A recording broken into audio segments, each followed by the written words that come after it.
Hello, writers. Welcome to episode number 31. Today we have a real treat for you. We're talking to Gwenda Bond, who is fantastic and funny and fun. And if she lived in my town, I would insist that she be my friend, which is super obnoxious and stalkery. So it's actually good that we don't live in the same town, but I can still be friends with her on places like Twitter and things like that. I'm sure you will love listening to her. She is just a doll. A little catch up before we get into the interview. It has been a good week. I'm approaching time in a new way. I talked about this last week and I talked about it in my writer email that went out over the weekend. I am approaching it with a plan. And I am accepting that everything that I have to do for my business is work.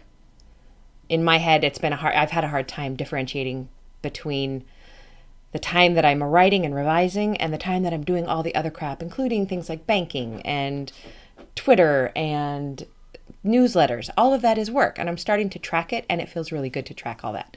So that has been fun. I can't remember if I mentioned it, but I'm using Top Tracker, which is free for life, and I'm enjoying it. It's really kind of turned my brain around, and right now I'm tracking this time under podcast. How do you write? The other podcast that I started with Jay Thorne called The Pedal to the Metal is hilarious and fun, and you should go check it out. It's also very short and sweet, and we have a raucous time. So I finished those copy edits I was complaining so bitterly about last week. They went fine. They just took, days. I never see that coming. So those are done. And the third, Darling Songbirds, is off my plate, off to Australia, to Random House. I will personally get it Americanized and copy edited for the rest of the world because I hold the self-publishing rights everywhere that is not Australia and New Zealand, as you have heard time and again. So that's what I'm working on. And also, because I'm recording this on January 17th, it's my book birthday. Yay! Everybody gets balloons and glitter, lots of glitter. Build It Strong came out today. I wrote that book so fast, and I really like it. It's yet more proof to myself that the more I write, the better I get. The faster I write, the better I get, which is so strange. It doesn't make intuitive sense, but I think just the more words coming from your mind to the paper, to the computer, the better. And I'm hearing that from readers, some who got it at midnight and finished it this morning, the same day. They're really, really liking it. And that just makes me feel wonderful because I do believe in that little book and I'm so proud of it.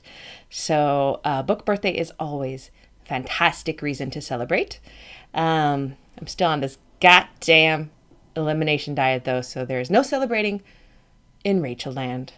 But weirdly, if you don't eat anything trying to avoid allergens for 3 weeks, you lose weight. I've already lost 10 pounds and I feel like I'm eating all the time because I'm constantly terrified that I'm going to starve to death eating this much brown rice and chicken and spices. Sorry.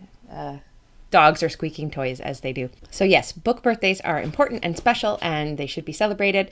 But dude, I've had kind of a lot of books now and I hate to say this, but the day does get less special. The very first day that How to Knit a Love Song came out, it was my first book. It was HarperCollins. It was everything. Somebody, I wish I could attribute this, but I can never attribute anything because of this brain of mine. But somebody said that the day that their book came out, they walked to the front door and opened it and went out to get the newspaper. And they saw the world going by, everybody doing the same things that they always did, and they were astonished that the world had not changed that day. And that is what I felt on the day that How to Knit a Love Song came out. I don't think I got a migraine, but I probably almost did just because of the excitement in my brain. I had so many well-wishers on Twitter and Facebook, and this is where I admit to you, I may have admitted it before, but I don't remember, that I think everyone, when their first book comes out, they hope, it's funny now, I laugh now, but they hope that somehow it will rocket up the charts and they will land on the New York Times list by the next Wednesday. The list comes out on Wednesday to be published on Friday. And yes, it's stupid. And no, it never happens unless you're already a big name or have a huge platform. But I think every writer has so much grandiose hope. I think we have to hold that grandiose hope in order to be a writer, which is a very difficult thing to do. That we hope that everybody falls in love with our book and that everybody rushes out to buy it and buys copies for all their friends. And bigger than that, outside that, your first book coming out is the first time the inside of your brain has really been turned inside out. That's gross. But you know what I mean. And everybody gets to see what's in your brain, see those thoughts that have been floating around, see those characters that really mean something to you, that are so important. And it's terrifying. It's absolutely terrifying. I remember somebody who had been reading my blog a long time read my first book at midnight. You know, it was done by 7 a.m. And I remember thinking, this is the first person who wanted to read my book that wasn't in the profession, that wasn't my editor or a copy editor or a proofreader or a friend. You know, this is just somebody who wanted to read my book and enjoyed it. And it's always, always the best feeling. And even today, as I launch my, it's either 17th or 18th book, it's so exciting that these characters, whose names are Aiden and Tuesday, because I really fell in love with Tuesday as a name, are out there. And their love story is making people happy. And I love that.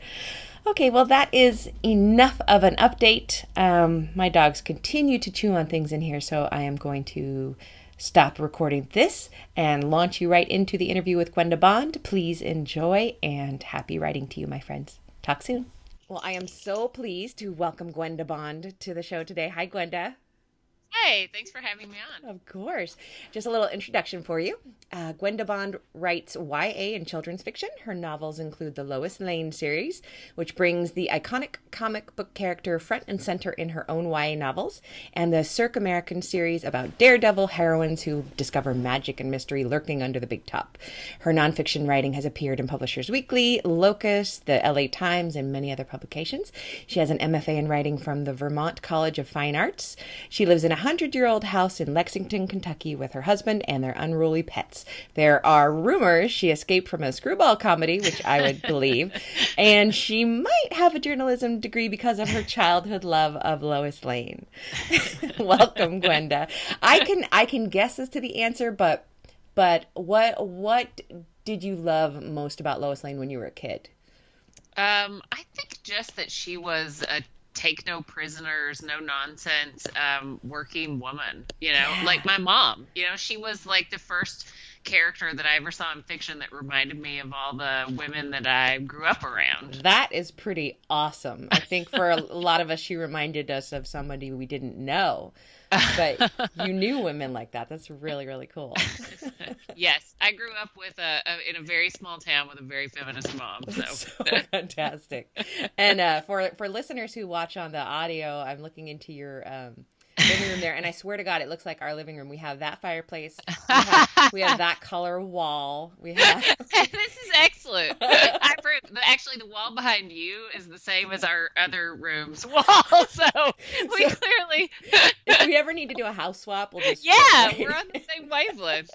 We read all the same books about what colors are good for creativity and calming. Exactly that. Exactly. And we both have blue hair, although yours is much bluer than mine is right now. Okay, let's just jump right in. What is the best time of day for you to write, and where do you write? I usually write here at my desk. I have experimented with other things. I also like to write outside when it's nice. But my longtime dream is to have like an outdoor actually writing kind of room, and we got plans for it, but it was too expensive to build. So I continue to write inside.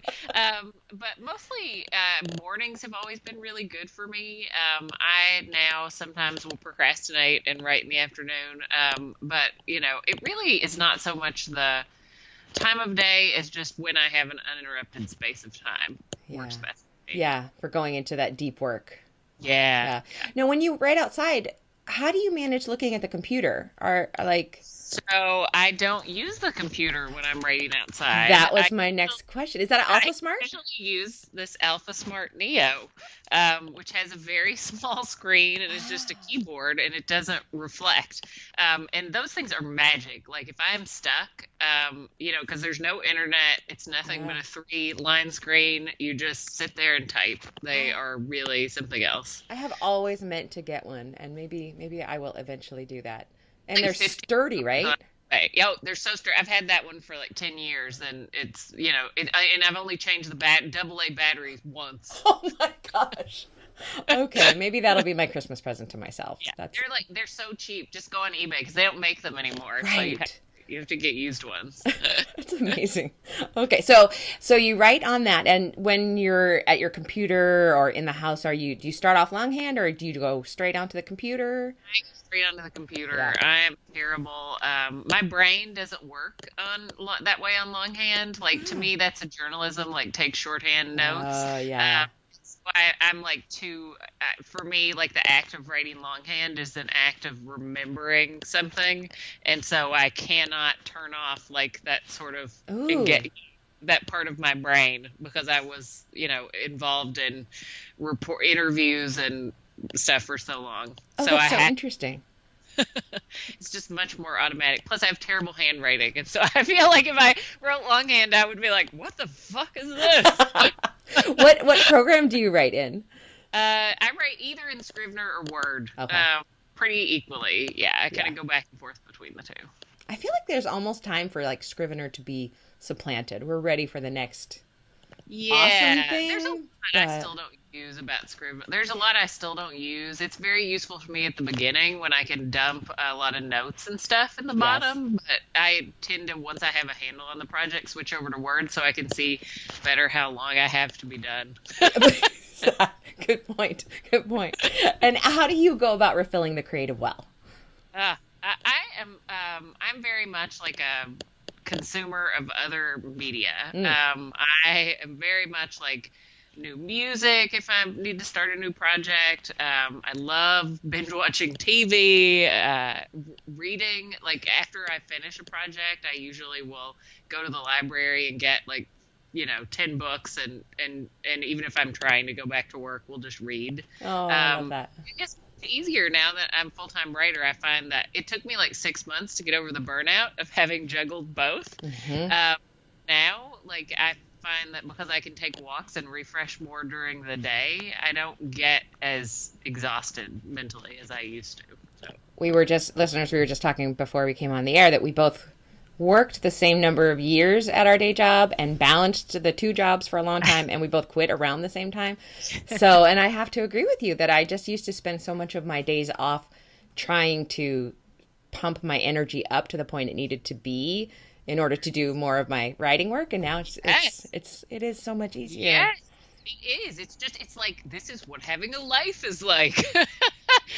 I'm saying yes to people inviting me places. It's yes! They're like we haven't seen you for 17 years. Right. Lunch, right? Exactly. I know. I mean, really, honestly, it is like hard to overstate what a big transition it is. It's so awesome. What is the worst writing advice you've ever been given? Probably I had a class, and actually I'm friendly with this writer now, so I never say who it was. She's a local person who's great, but I had a class, and it was very much like what I would call the Southern I remember mama kind of like of people, and it was like the first time I ever took a creative writing class at a local place, and I of course wrote something and it was terrible, I'm sure, about like vampires or whatever, and she was like, write about the leaves on the driveway, or so she was a write what you know. And I was just like, no, I will not. It never went back. But, I mean, it was good, bad advice, because I was like, no, I'm not going to do that. But I'm sure what she meant was, this is terrible. So write something that's terrible in the way that I'm used to teaching. Poor lady. She just didn't know what to do with you. No.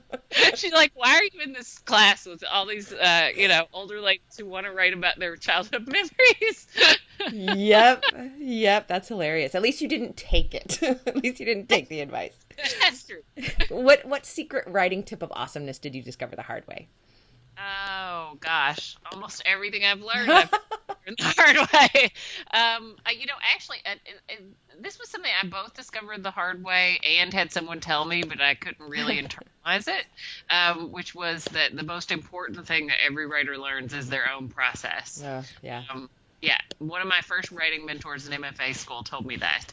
And also another one would be don't go get an MFA because you end up with tons of MFA debt. But seriously, that's huge. Yeah. I learned that the hard way. Yeah, me too. I just paid it off last year and I graduated like 18 years ago with my MFA. I will never pay it off. I will be paying it off for the rest of my life. Yeah. I mean, great experience, but no, that was not I always joke and say, when you decide you want to be a writer, the first thing you shouldn't do is go get a bunch of student loan debt. I regret doing it. I honestly, I wouldn't have had to. Like, there were a lot of good things that I can say I took out of it, but still, if I had it to do over again, I probably would not do it. Me too. I learned so much more just being in the writing world. That's where you learn. I agree. Interesting. Okay. And can you give us a quick craft tip of any sort? Okay, craft tip. So I would say, like, when you're starting a scene, one thing we have a tendency to do is start in the reader's head instead of grounding the audience in a scene where the character actually is and what they're doing.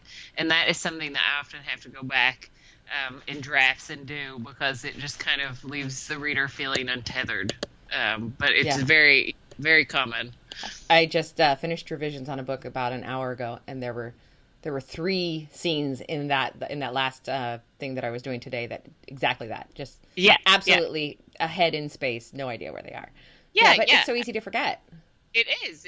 And it's so easy to fix once you learn how to recognize it, right? It takes a minute of one more sentence, Or even like sentences. Just moving, like, I was in the room, right? It's in there, it's just down too low. Yeah. Excellent. On really bad days, if you could not do this job, what would you do? International spy or I can't believe no one's ever said that before. I mean, go big, right? What country would you spy in? Ooh, that's a great an island, like something that actually had very little political intrigue going on, but maybe like Rome, and where I could just be like, it's mostly just be skulking around, like, and drinking excellent coffee. Right. Yes, drinking excellent coffee. That's my kind of spying. I like you. I've always known that. The other thing I always say is that I would be a lady of leisure if I could, right? Like, a wealthy heiress would be a good job. How does one go about getting that? I need someone to. I need to know somebody rich. And if you were starting over as a new writer now, what advice would you give baby Gwenda? I would just, baby Gwenda was okay. She was a little too focused on getting published at the beginning. I would just say, like, make sure you make friends, like, be interested in other people, like, don't play the envy game, is what I always say to people. Like, keep your eyes on your own paper and support other people because you will need them. This is a hard job. It is not for sissies.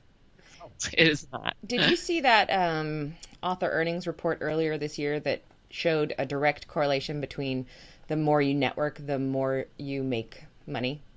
Did not. It's actually a direct correlation, and it makes perfect sense. It does. It absolutely does. I mean, it's not the knowing people necessarily. It's the being someone that people want to work with, right? Yeah, exactly. But it's also, coming to mind when people think of other things and well, I guess it's even bigger than that. Like, I know when I have a problem in the industry, I have so many people to reach out and ask for advice, And honestly, like, as I have managed to get a little more established myself, one of my big priorities is mentoring new writers, especially young women of color who are trying to break in. Because I think a lot of the advantages that I had, things that were easy, are a level harder Yeah. for those guys. And Absolutely. that has been, I mean, it's just, I definitely wouldn't be where I am without the writer friends who mentored me and helped me along the way. So yeah, I think I'm not surprised to hear that either. I love it. I love it. And what would you like to tell us about right now? What can you tell the listeners to go check out of your work? I guess I just finished the third Lois Lane book, which comes out in May. So I would say, Awesome. go catch up on the first two, because there are things that return and mysteries that are paid off in the third book this spring. Is that the third and final, or is it still open? Probably. I mean, in theory, it's final, but you never know. And also I have a graphic novel that just came out. It's hard to believe it just came out in November, called Girl Over Paris. What a gorgeous book that is, too. It's standalone. Oh my gosh, that was just like the best project. It was so great to work with. Who is the artist again on that?